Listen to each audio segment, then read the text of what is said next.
You're not half the woman my mother is."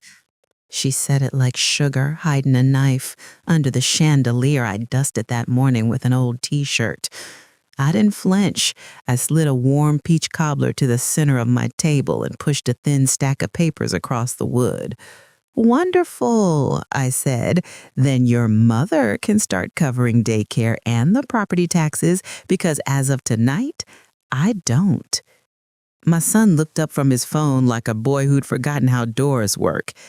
8 months of quiet transfers. Daycare, $1,050 every month. Taxes, December and June. County seal, blue ink. My name. "That's not healthy," she laughed. "If you didn't want to help, you should have said no." "I am saying no," I told her. "No is a word, not a weapon. You're both adults. You asked, I answered. Tonight, I'm answering differently." Water tipped. Silence grew a chair of its own. Cobbler steamed on a battlefield. They ate dessert, because cobbler is still cobbler, and left. The house exhaled. I wiped the table, lifted the wet rug under the wet patch, and carried it to the back deck, shook it out into the evening. Somewhere in the neighborhood, a dog barked and a toddler laughed and a couple argued and a basketball hit driveway concrete again and again, a metronome for a life I could hear but wasn't part of. My neighbor Rose came over the way she does when she sees my living room light on past 9 and knows the shape of my shadow. She don't knock. She opens the door and announces herself like a siren you want to hear. "Tell me you have sugar left, because if there's no sugar, I cannot do this at my age." I said there's always sugar, and she took off her shoes and came in like the house belonged to her, which in the best version of friendship, it does. I cut her a wedge and slid it onto one of the good plates I inherited from my mother and only used when I want to remember I had a mother once. She took a bite and closed her eyes like prayer. "That woman," she said without opening them, "says my mother like it's a magic word, as if the rest of us got ours from a yard sale." "I'm the one who taught them it was magic," I said. "Every time I said yes when I meant no." Rose opened one eye. "So you said no. You finally said no. How do you feel?" "Tall. And also like someone who jumped off the roof in the dark and hopes the yard is still where she left it." She laughed. "You mean like a person?" The phone rang then, and the number on the screen was a long-distance one. Santa Fe, New Mexico. My thumb hovered. I don't usually answer when I don't recognize the number, not because I think something bad will happen, but because I already have enough of my own. "Answer it," Rose said. "Your face changed when you saw it. That's the face I had when the man who became my second husband offered me a ride home from the DMV. I hit the green circle. "Hello?" "Evelyn?" A man's voice, warm and careful, like he was holding something fragile in his mouth and didn't want it to fall. "Yes?" "Evelyn Carter?" "Yes." "My name is Sam Lee. We went to Central High 100 years ago. You sat behind me in American Lit and stole my pencil every Tuesday. You wore a blue cardigan with elbow patches like a professor. You beat me at spit in the cafeteria. I've been wondering for about 40 decades whether you know you were wonderful." I leaned my hip against the counter because my knees had apparently left the building. Rose's eyebrows climbed her forehead like cats. "Sam," I said, "how did you find me?" "I moved to Santa Fe when my wife died. Painting saved my head. I was looking up people who used to know me before grief rearranged my furniture. You were on the alumni list with a Kansas City address. I thought I'd call and see if you'd pick up and if your voice still sounded like pragmatism and caramel." "It sounds like dish soap and pie crust at the moment." "Those are compatible. If you're open to it, I'd like to send you a picture of my garden. I grew a patch of zinnias that have never once apologized for being themselves." "Send it. I'm making a list of things I've never been good at, and maybe, if I'm lucky, I'll try one." We talked for 20 minutes that first night. He told me about his children, all grown, all imperfect, all in love with him. He told me about Lily, his wife of 42 years, and how love had made him both more himself and less afraid of not knowing who that was.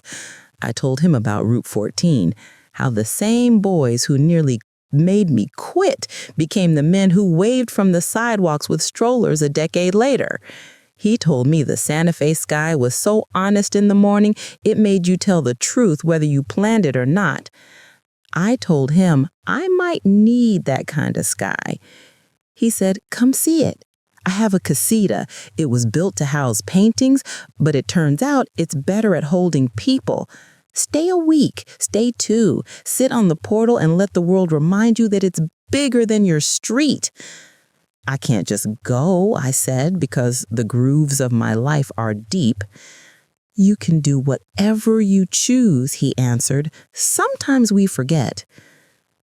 After I hung up, I stared at the phone like it was a map. Rose took my hand.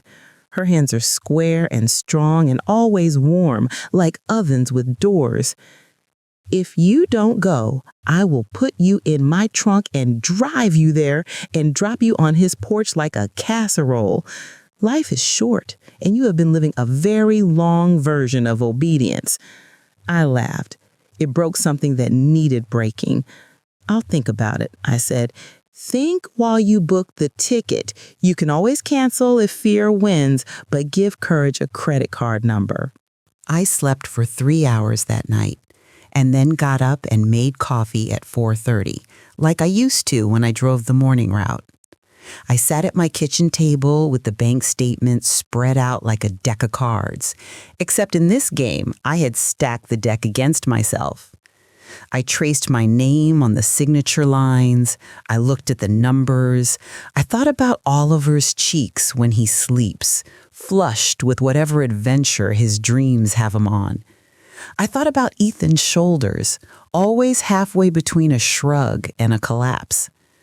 I thought about the day Lily died for Sam and how he kept breathing anyway. I thought about my own husband, Charles, who has been gone 8 years, and how, by the end, our life together looked less like a marriage and more like me shoring up a leaning wall. I thought about my mother's crystal glasses, which I take out when I need to remind myself I come from people who made a life with less. I opened my laptop. I typed in Kansas City to Santa Fe. The dates lay on the screen like stones I could cross. I chose a Friday morning and a Sunday return and stared at the word confirm until it stopped being a command and started being a description. When the email pinged, I expected thunder or a trumpet or my heart to leap out of my chest and dance on the table, but it was quiet. I closed the laptop and watched the sky outside my kitchen window become the color of a bruise healing. Ethan called at 9. "We shouldn't have left like that," he said. "Sloan was, you know how she is. You know how I am." "I do," I said. "I love you. I will always love you. I'm going out of town next weekend. I'll be back Sunday. If you want to talk, we can talk Monday afternoon at 2. I have pie then." He sounded like a man who wasn't sure whether to be grateful or offended that I had a schedule. "Okay," he said. "Okay. I love you." "I know," I said. "Do something today that makes you a little proud." He didn't respond for a few seconds. "I can try," he said. "That doesn't feel like it's in my control." "Sometimes trying is the thing that is," I said, and we got off the phone. I called Pastor Ruth, who has been telling me the truth in a voice like velvet since we were both 35 and hot with the sweat of raising kids and hoping our husbands would notice the work. She told me to come sit in her office with the spider plant that refuses to die. She told me to tell her everything like a woman who knows there is nothing new under the sun and still is willing to be surprised by grace. "You didn't fail your son by loving him," she said. "You failed him by loving him without teaching him where you end and he begins. That lesson isn't late. It isn't early. It's right on time. People are always on time for their own lives, even if they don't look like it from where we're sitting." I booked a ticket, I confessed. "Santa Fe, a friend from long ago, there is a garden." Her whole face smiled. "Of course there's a garden," she said. "When the world cracks open, it almost always turns into a garden. Go, take pictures of flowers that don't apologize." At the airport, Ethan's hug went on long enough that the whole relationship we've had fit inside it and turned into the one we needed. He buried his face in my shoulder the way he used to when he was 6, and I smelled like bus diesel and good clean soak, and his voice got small and distant at the same time. "Don't read this until you're in the air," he said, handing me a folded piece of paper that looked like it had been sat on by every version of him that had ever run from anything. I nodded. "I won't." On the plane, I read it. He had written my name in a way that made me think he had practiced. The first line was smudged, like he had leaned on it with his wrist.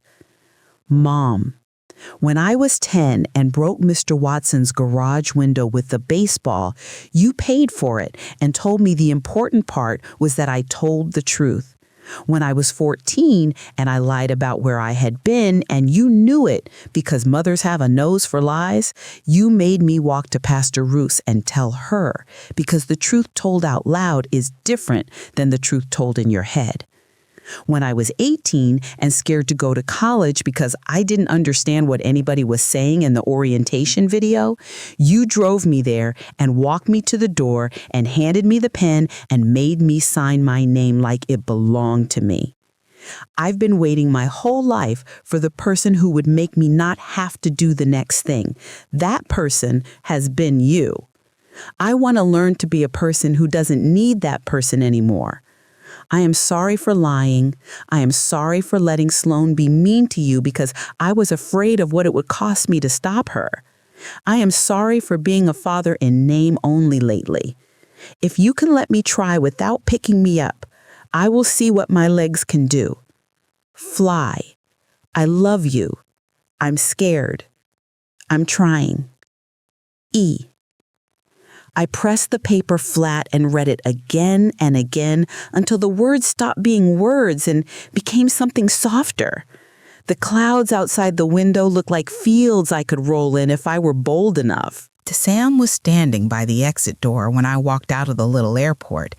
He held a paper bag in one hand and a bouquet of yellow flowers in the other, and he looked exactly like a boy I once beat at cards, and nothing like him at the same time. His hair was white, the beautiful kind of white that looks like wisdom and salt.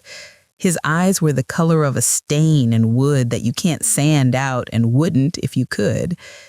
"Evelyn," he said, like the world had been saving my name for him to say it. "Sam," I said, and the part of me that had been holding a held breath for a very long time exhaled. He drove me to his home, which was adobe and low and the same color as the land around it, like it had the good manners to blend in. The garden was taller than I expected and louder.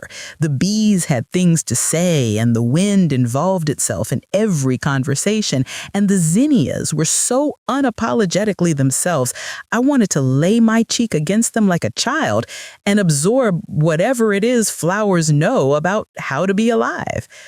"This is the casita," he said, opening a painted blue door like a magician. "It's the guest house, but I don't think of it as a guest house. I think of it as a place where the world agrees to be kind to whoever's inside it." The bed was made with a quilt that someone had made with hands that understood patience. There was a shelf of books that ranged from poetry to plumbing manuals. A bowl of oranges waited on the table, like sunshine had decided to sit down and be edible. We sat on the porch and watched the sky do things I don't have words for. The light comes differently there. It arrives without apology. It declares that it is here to show you what matters, and then it does. I fell asleep that night with my shoes where I kicked them, and no plan for what the next day would be besides breathing. The next morning, Sam brewed tea and poured it in 2 cups like he had trained for the pouring part his entire life. He didn't rush, he didn't spill. He handed me a cup as if the act itself was a sentence, and it was. It said, "I am paying attention." It said, "You matter." It said, "This is not a trick." "Tell me about the bus route," he said, and I realized I wanted to. I told him about the kids who sat in the back, because the back was where they could rearrange the world a little bit. I told him about the boy who got on last because he couldn't leave his mother until the last possible second, and the girl who climbed on first because home was too small for her big feelings, and she needed the space between to breathe. I told him about the morning it snowed so hard I couldn't see the turn, and how the little boy who always pretended not to care stood up and said, "Miss Carter, I got you," and guided me with his mitten finger as if his finger could control the world. I told him about the way the school nurse smelled like peppermint and mercy, and how sometimes that was enough to fix whatever it was. "People always think I drove a bus," I said, "but I drove a life. I drove the space where a kid could be exactly what they were for 20 minutes between the place where they felt trapped and the place where they felt judged." He nodded, and the way some men nod when they are telling you loudly that they are listening without making a fuss about it. He said, "You teach when you talk," not as a compliment, but like it was the weather. I believed him because he didn't need me to.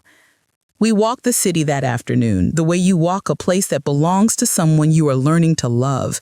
He showed me the market where the chile roasters made the air spicy enough that you cough and laugh at the same time.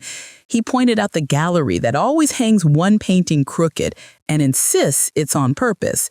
He bought me a small silver ring from a man who hammered the shape into it while we watched and said, "Sometimes you need something on your hand that comes from fire and pressure and your own choice."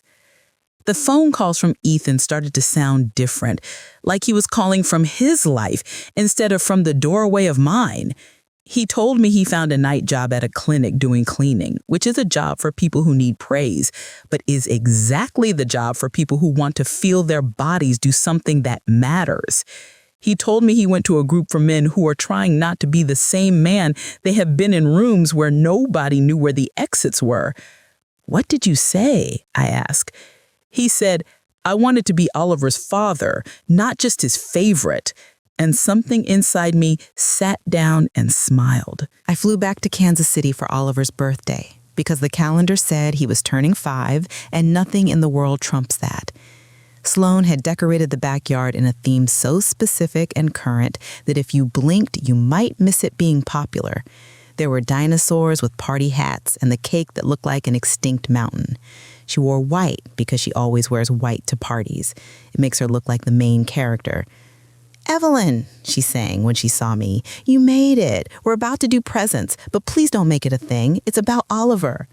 I said, "Everything is about Oliver. That's why I'm here." We sang the song and the boy blew the candles and wished with a serious look on his face that made me think of all the wishes I made at 5 and how many of them came true in ways I didn't recognize. He ran to me after, frosting on his chin, held his arms up, and I lifted him because I don't know how not to. "Nana," he said into my neck, "I knew you would come. I will always come," I said into his hair. Sloan cornered me by the cooler. "So the Santa Fe thing," she said. "What is that? A midlife crisis? A senior fling?" I said, "It's me breathing where the air is big. It's me learning what I look like when nobody needs anything. It's me letting your husband become a man without me holding his hand." "That's abandoning your family," she snapped. "You don't get to choose you at this stage. That's selfish. I've been choosing you for 8 months. I chose daycare and taxes and comfort and smooth dinners where I let you say unkind things because I imagined it was the price of seeing Oliver without a scene. I am choosing me for this season. People like to call it selfish because we don't have a kinder word for finally taking your own turn. She tilted her head and smiled like a knife. If you cut us off, you don't see Oliver again. I stood very still because when someone points a weapon at you, even if it's made of words, it's wise to hold still long enough to decide whether to duck or disarm. Ethan was close enough to hear. His mouth opened. I waited to see whether he would speak from his usual place or a new one.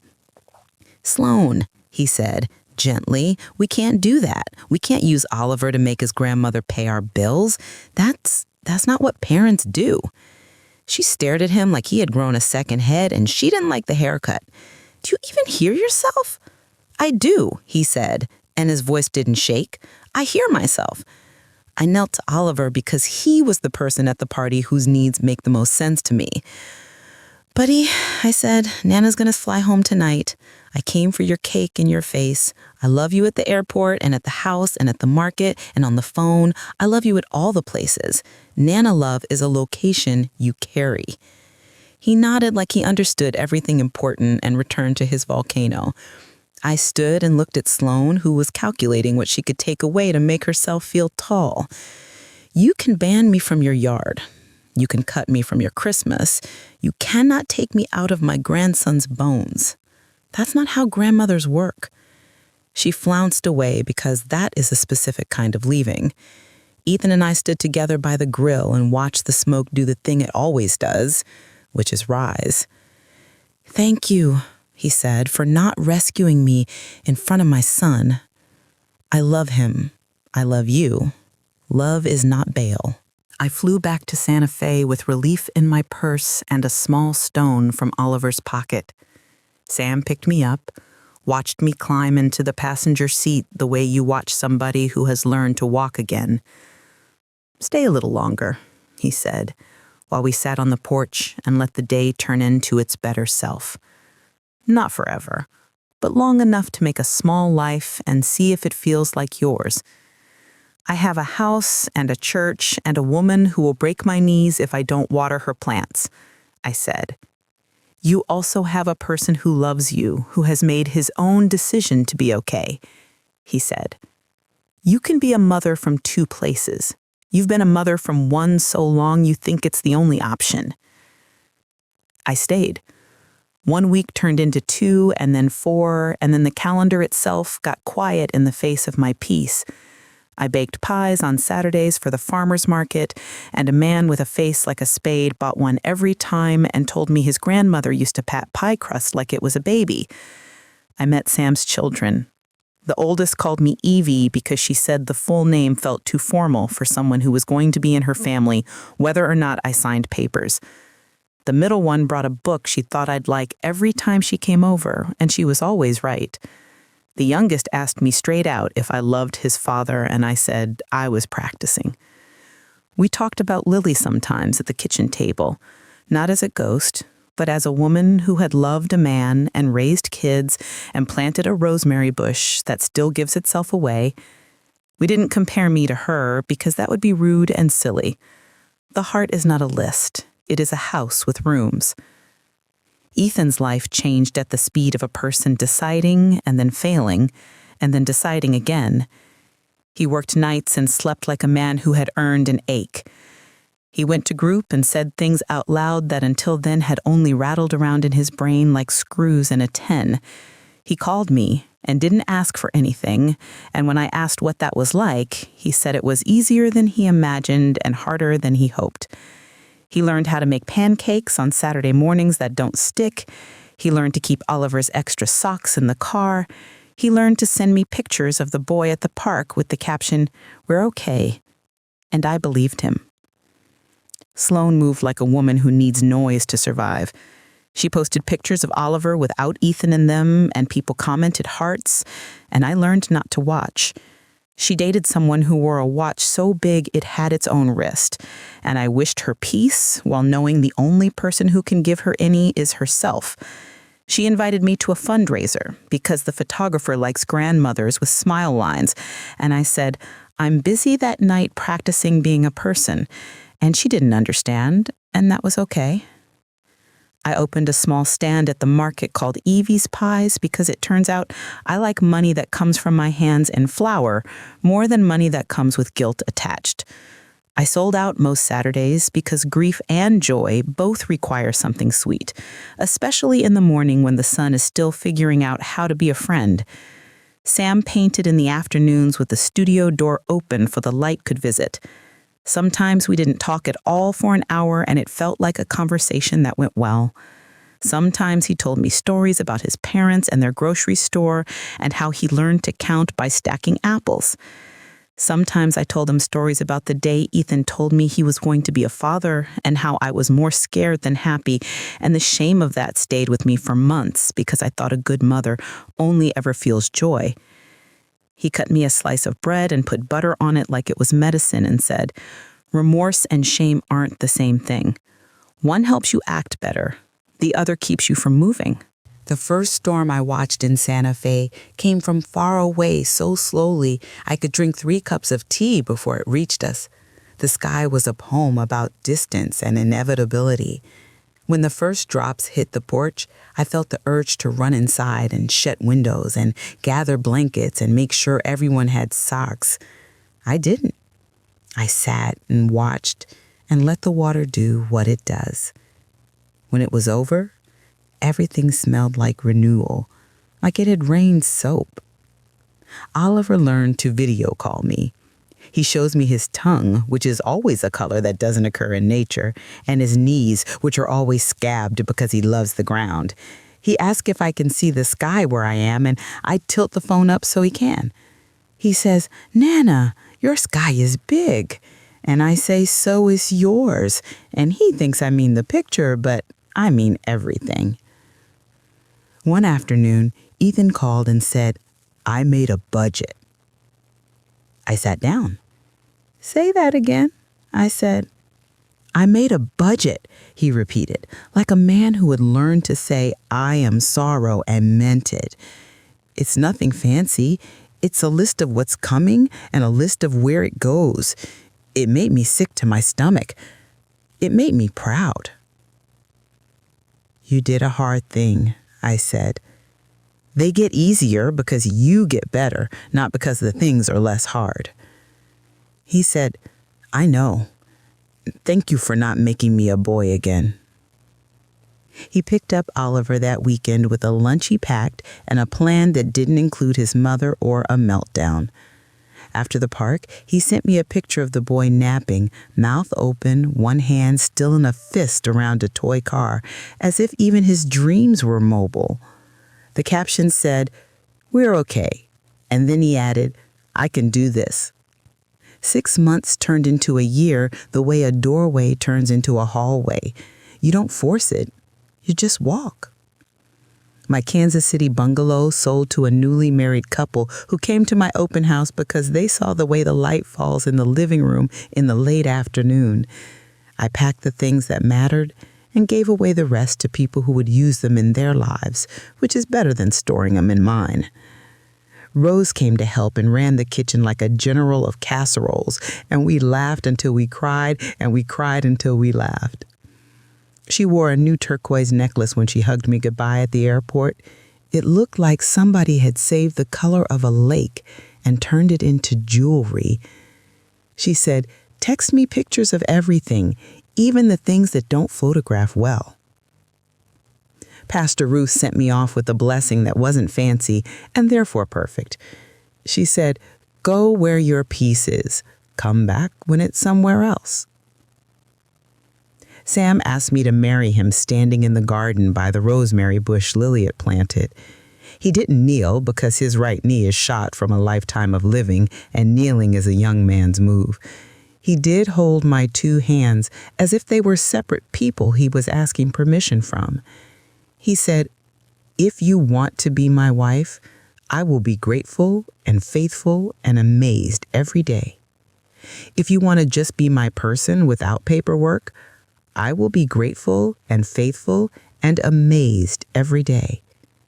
If you want to be my neighbor who eats at my table and sleeps in my casita for as long as it makes sense, I will be grateful and faithful and amazed every day." I laughed because I didn't know a proposal could be a menu. I said, let's be married.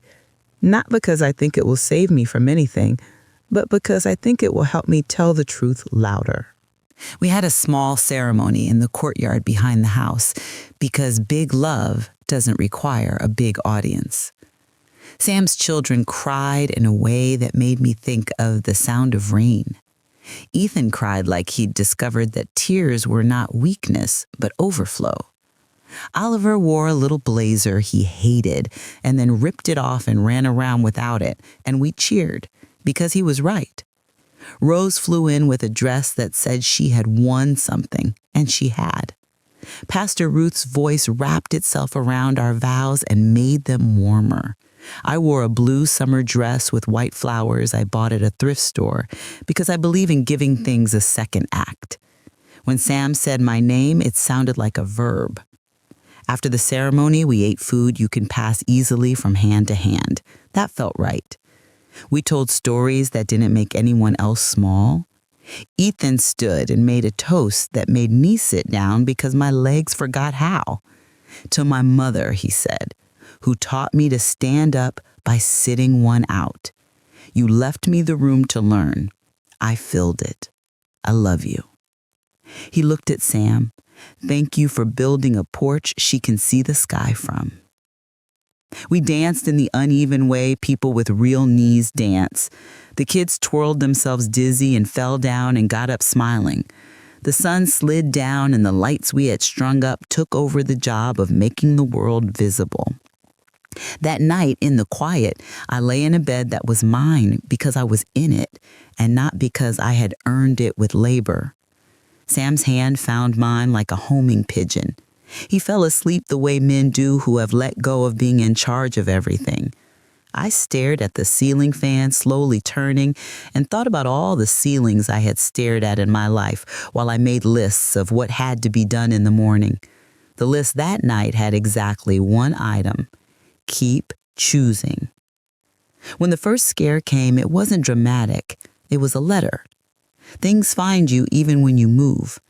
The county wanted to confirm the payment plan on the property taxes for Ethan's old house.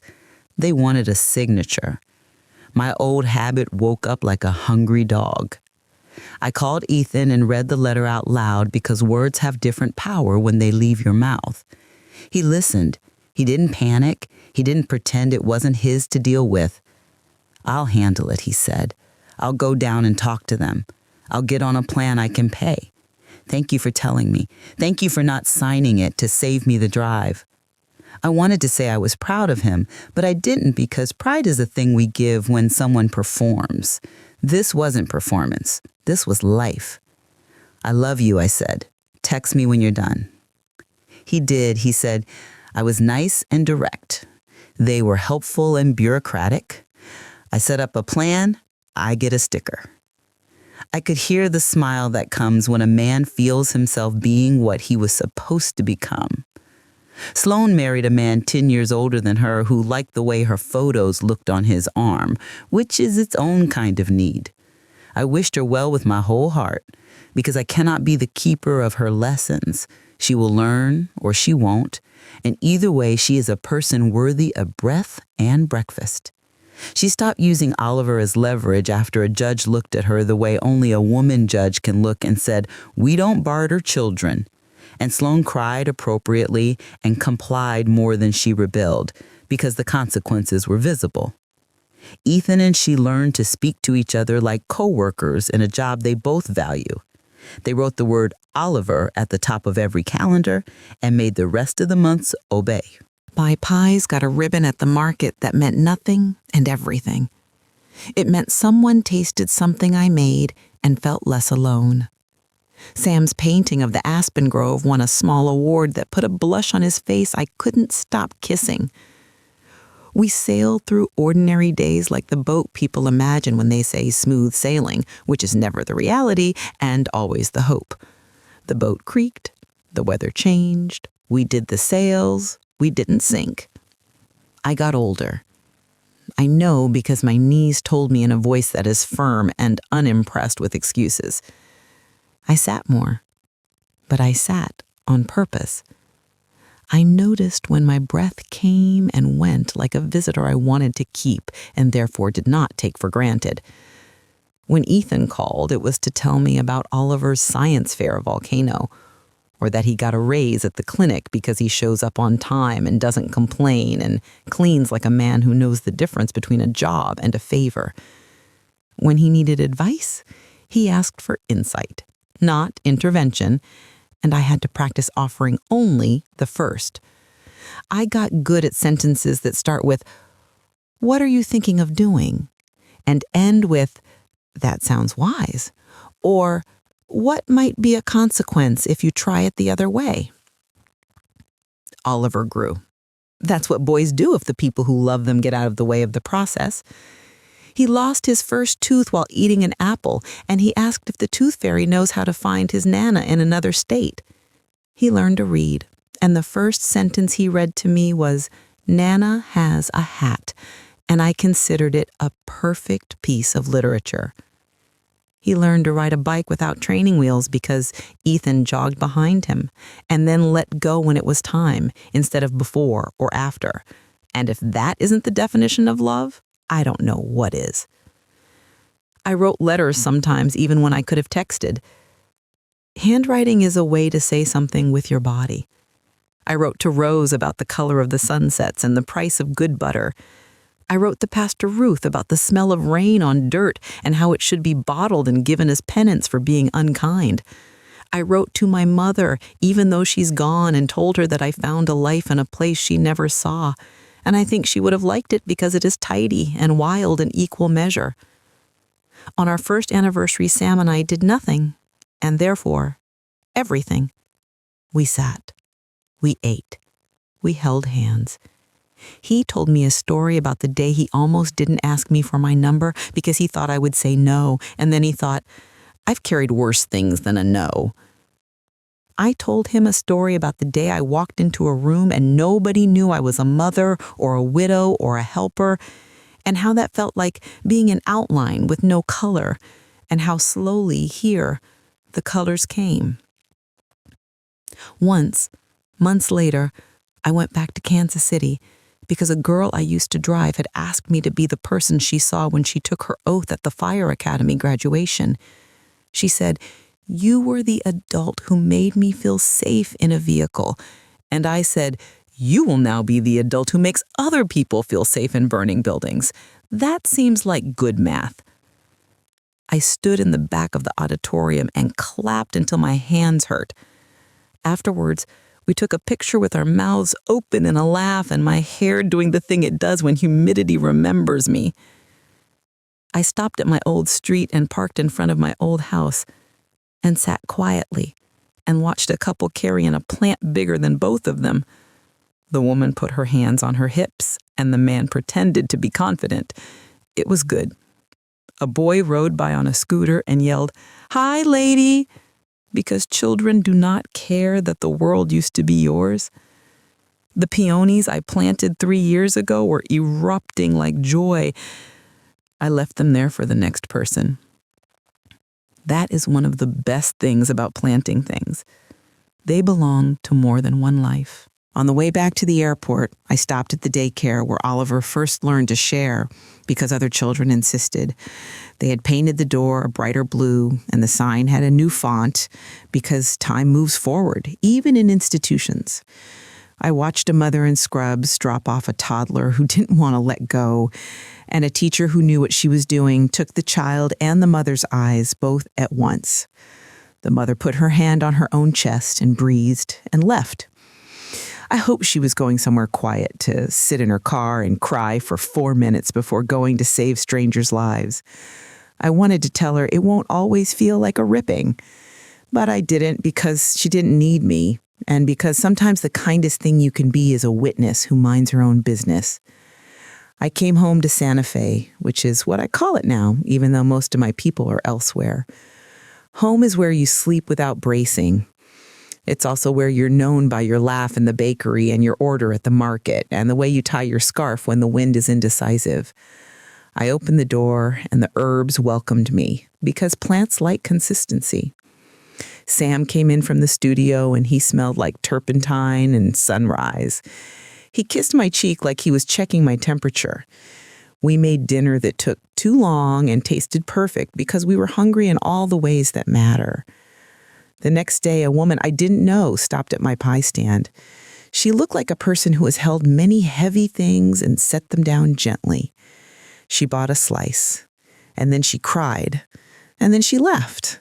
Because crying in public feels like a bird got inside your shirt, and you both have to pretend this is normal. "I'm sorry," she said. "My son got married last night, and I have never loved anyone so much that I wanted to both hold him and let him go at the same time." I slid a napkin toward her, and she took it like a lifeline.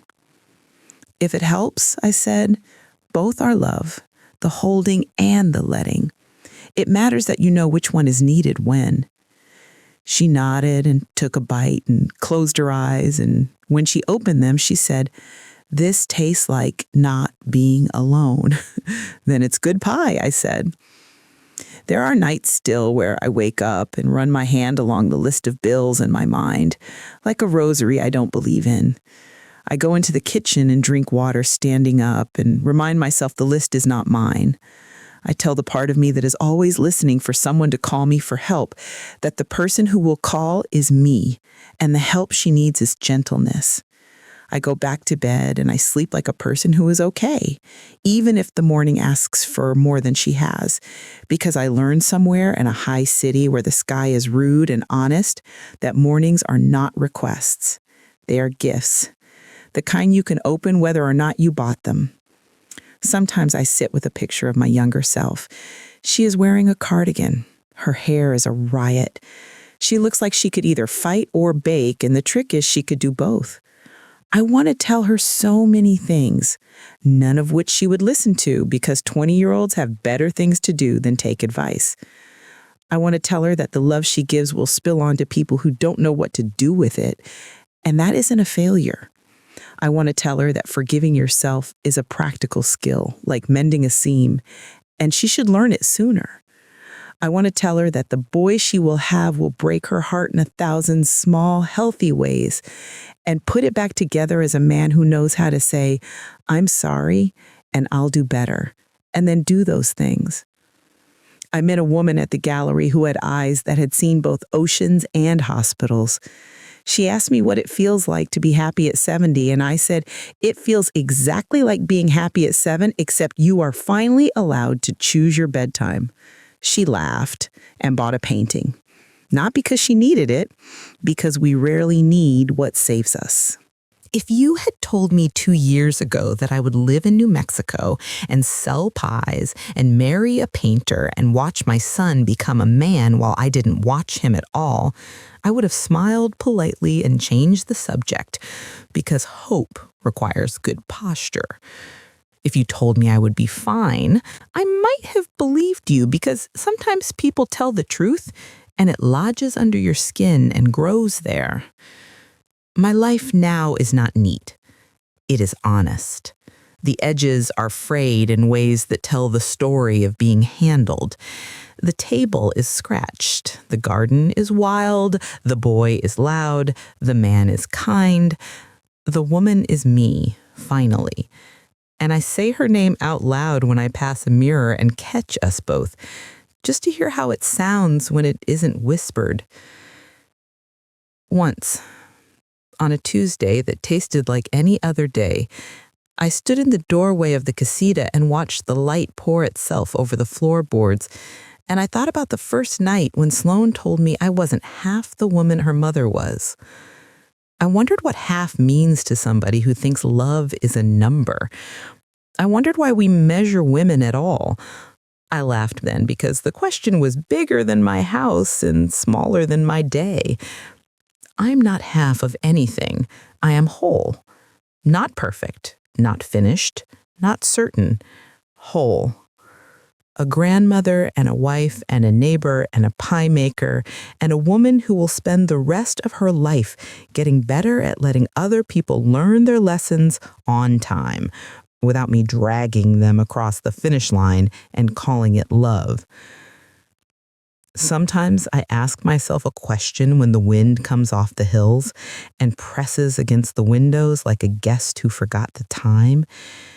If life gives you a second chance, will you take it even if it requires saying no to good people and good habits and good intentions?